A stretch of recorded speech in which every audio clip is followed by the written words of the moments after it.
Well, hello YouTubers. This is Gasman2276 again. Wanted to share my my 2007 DRZ400. Wanted to share some tips and tricks about it that I've done because I'm a bigger rider. I'm 280 pounds, and to make it a little bit more usable for me, and some things I thought that might be helpful to others, because on the forums that I've seen some things that I think could be helpful for others. Well, I'll start with the tires that came on it. When I bought it, they had the Dunlop, I think it's the D606s.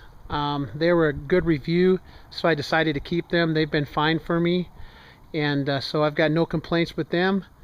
One of the things that I thought was important, because after about 3 hours of riding on this, my butt would start hurting. I think the seat's pretty tough, and they're a pretty expensive upgrade. So I started surfing Amazon, and I came across this thing by Mad Dog Gear. Mad Dog. And basically it was a seat cover replacement for like an ATV.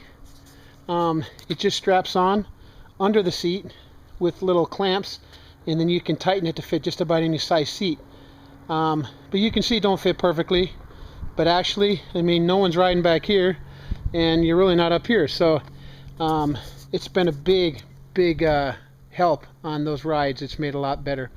One other thing I've added was I custom made a seat, actually a luggage rack that goes all the way back over the fender to protect it. And then I got these things from Walmart. I bought 2 of these little lunch boxes. They're like $6 each, you know, and I screwed them together, put them down with Velcro or bungee straps, and they've been a great little luggage rack. So for less than 20 bucks, you've got a nice saddlebag luggage rack, and it's pretty good. I did make this out of scrap steel, so if you have any kind of skill in welding, you should have no problem. One of the next upgrades I'm going to do, when I bought the bike, this had already been broken and dropped, so on order from Amazon again, I got some flush mount turn signals coming in the mail, and maybe I'll be able to put those on another video. One important thing that I noticed when I started riding, when I had my riding boots on, that the bike would stop every time I'd stand up. Well, I learned that every time I stood up, my heel would hit right here, and that's the kickstand shutoff to where it killed the ignition. So there's an easy bypass that, and you'll solve that problem. I found that on YouTube, so thank you very much.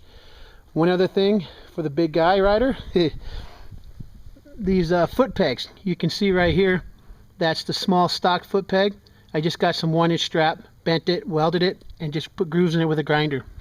It's made a big difference in how comfortable the ride is, you know, feeling I'm not going to fall off. One other thing, obviously a must I think for most riders, is these brush guards in case you drop it. You don't want to break your handle, hand guards and stuff like that, brake levers. And then let's see, what else did I do? So far right now, that's probably it. Oh, one thing, another thing was very important, was I added these little bar extenders. When I stood up, I felt that I was leaning too far forward and put me in an uncomfortable position. So I added those. Haven't had a chance to see how they work yet, but I think that's going to make a big difference for me, just for as far as comfort. I tightened up the spring a little bit to help it not sag so much, but I'm using the same shock. Other than that, it's been a really great bike. Have had no complaints about it. I usually go for about a 40-50 mile ride on the weekends here in Hemet, and looking for people to ride with. So if anyone's interested, shoot me back a post at Gasman2276 or Pants, P-A-N-T-S 2276 at gmail.com. All right, thanks, and you guys have a great day, and look forward to seeing you on the trails. Bye.